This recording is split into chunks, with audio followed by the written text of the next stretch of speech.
there's a political ideology gender gap opening up right now. So what they're finding across many different countries actually is that young women especially are becoming more liberal, while young men are either remaining conservative to moderate or getting more conservative. And there's been a widening gap recently in recent years. In some countries, it's huge. Like in South Korea, there's now like a 50-point difference between how conservative and liberal young men and women are. In the U.S., it's like a 30-point difference. Wow. Most of the effect seems to be driven by women becoming more and more liberal. Yeah. Young people have always been more liberal than older people. Yes. But what's happening right now is that they're diverging. Young people are diverging from one another. What do you think's going on here? I find this super fascinating, especially because, to my knowledge, previous generations, it was much more about age than it was gender. Yes. And what we're seeing now is that genders are polarizing across generations. Men are becoming more conservative. Women are becoming more liberal. I have a theory about this. I have no data to back this up, but this is just, and maybe I'm being biased because this is just the world that I live in. But correct me if I'm wrong, that the polarization starts around like 2019, 2020, Yes. Yeah. right? So my theory about this is actually it has nothing to do with politics. It has everything to do with the For You feed on social media and TikTok. Okay. So what most people don't realize, I think this is one of the most underreported significant events of the past 10 years, is the rise of TikTok. People mistake what actually made TikTok successful. Most people look at TikTok. TikTok had two innovations. The first one was short form video. And I think that's what most people associate with TikTok's success. That they pioneered the short form video and that they were, this gave them inroads into the social media environment, and everybody got addicted to it and everybody had a ton of fun. There's a bunch of dopamine, yada, yada. There might be some truth to that. I think the thing that is way underrated that people miss is TikTok's second innovation, which is the For You feed. So it used to be, prior to TikTok, all of the social media algorithms were based on something called the social graph, which was essentially, it looked at who your friends were and it looked at who you followed.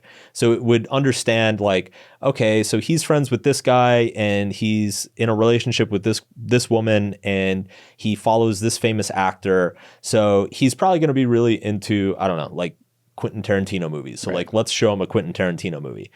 And the social graph was really effective and everybody was hooked on social media and everything. I think the side effect of the social graph is it pushed people in very tribal directions. So people became very like conscious of the group affiliations that they had. What TikTok did is TikTok said, I don't give a fuck who you know or who you like. I'm just going to pay attention to what you actually watch. And then I'm just going to serve you more based on that. So the For You feed is based on what's called the psychograph, which is essentially, what do you enjoy actually looking at? Because sure, maybe your friends like this thing, but you're different than your friends. And maybe there are things that you like that you don't talk about with your friends or that you don't show to your friends. But TikTok will figure that out based on your viewing patterns of all the short form video.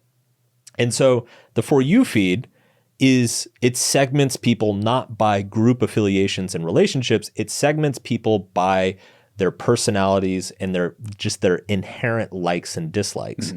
Now, when you look at people, what are the greatest determinants of what they're likely to like or dislike? Well, one of the biggest ones is gender. You see very consistent differences between preferences between men and women, what they like to watch, what they like to listen to, what they like to read.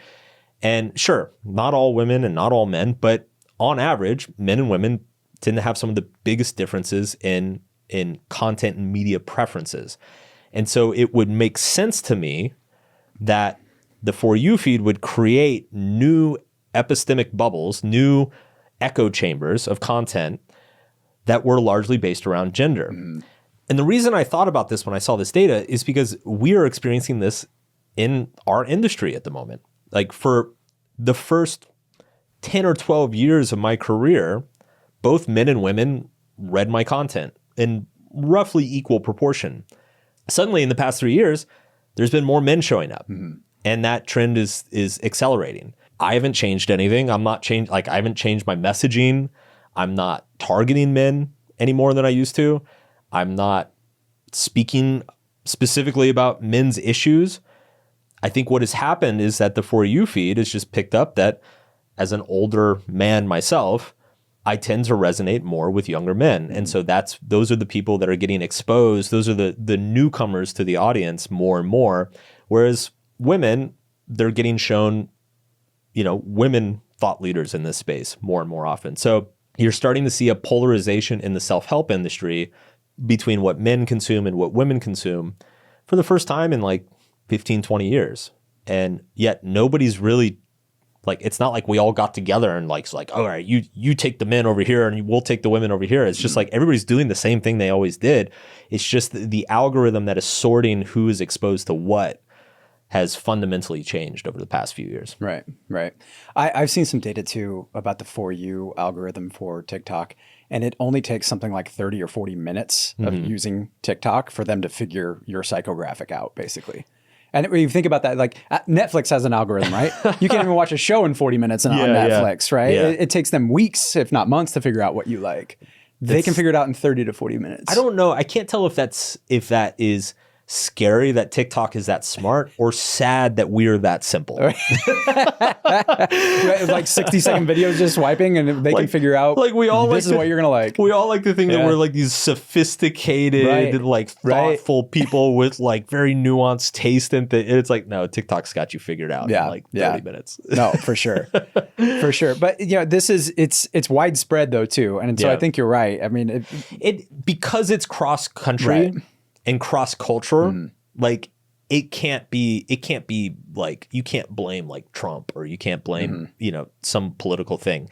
It's anything that is that multinational, it has to be something like very fundamental. And to me, technology is just kind of the most obvious. Right. Like anytime you see anything happening across the world simultaneously, the first place you should look is technology. Information technology, for sure. Yeah. To me, then there's a concern here that this could have wide-ranging effects. Now, we should say that a lot of people who research this, not everybody quite buys this story just yet. Sure. It's early on.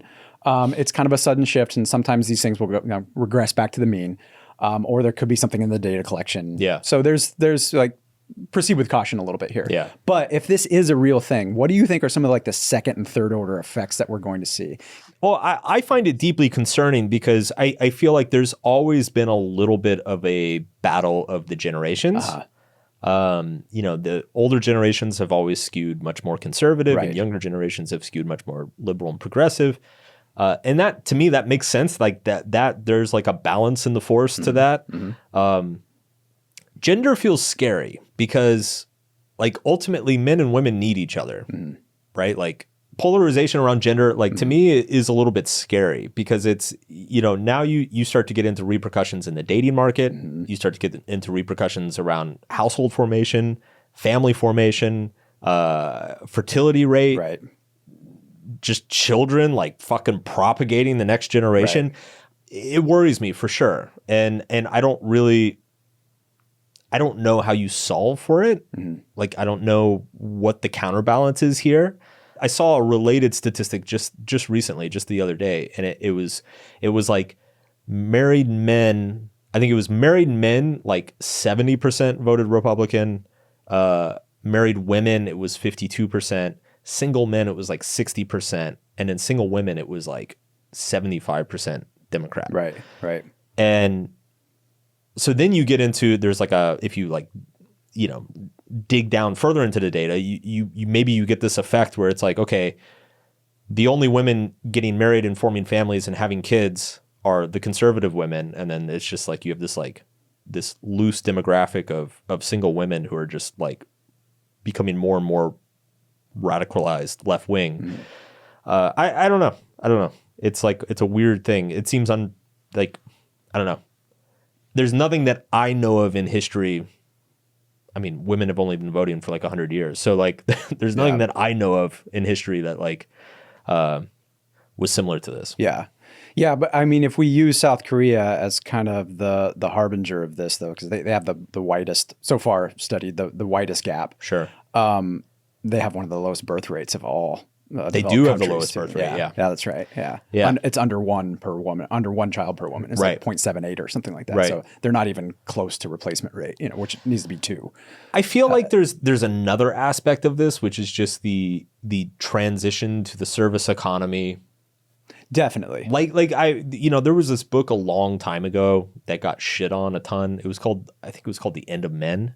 I think her name was Hannah Rosen. I think it came out around 2010. But it was Hannah Rosen, she pointed out, and then Christina Hoff Sommers wrote a book on this. I think in the mid 2000s. Like there were women who were pointing to this coming a long time ago, and what they pointed out is they said that starting in the 90s or so, girls started performing much better in school.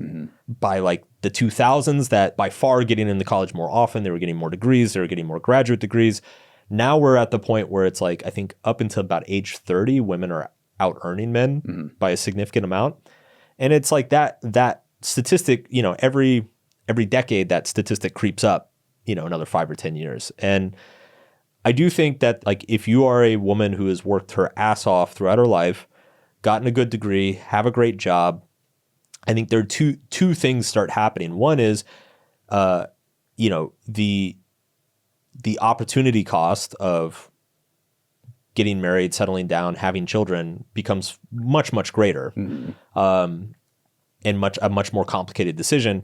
And then the second thing that happens is that your dating pool of acceptable men, if you are a high achieving woman, then the vast majority of the men you're going to meet are less successful than you, less accomplished than you, have had fewer life experiences less educated, than you. And that's not an exciting dating pool. Right. So it becomes harder to find a partner.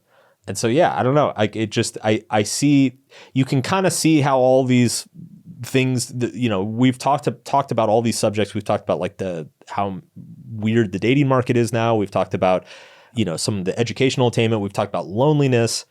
Now we're talking about politics, and you're seeing the same echoes of the same pattern show up in a bunch of different places. But back to my point about paying attention to the economic and demographic wave and less attention to the people riding it. I think a lot of this can simply be explained by the world is largely switched to a service economy, and women are more women seem to excel in service economy. It's men's natural advantages are in physical labor and blue collar work, and and you could argue that women's natural advantages tend to be more in service jobs, care oriented jobs, dealing with people, relationships, and that's the economy we live in now. Right. Hey, everybody. Thanks for watching. This was a clip from the Subtle Art of Not Giving a Fuck podcast. We release podcasts weekly on YouTube and everywhere where you can get podcasts. So be sure to subscribe, follow us on Apple, Spotify, wherever you like listening to stuff, because we're going to have a lot more stuff to listen to. Check it out.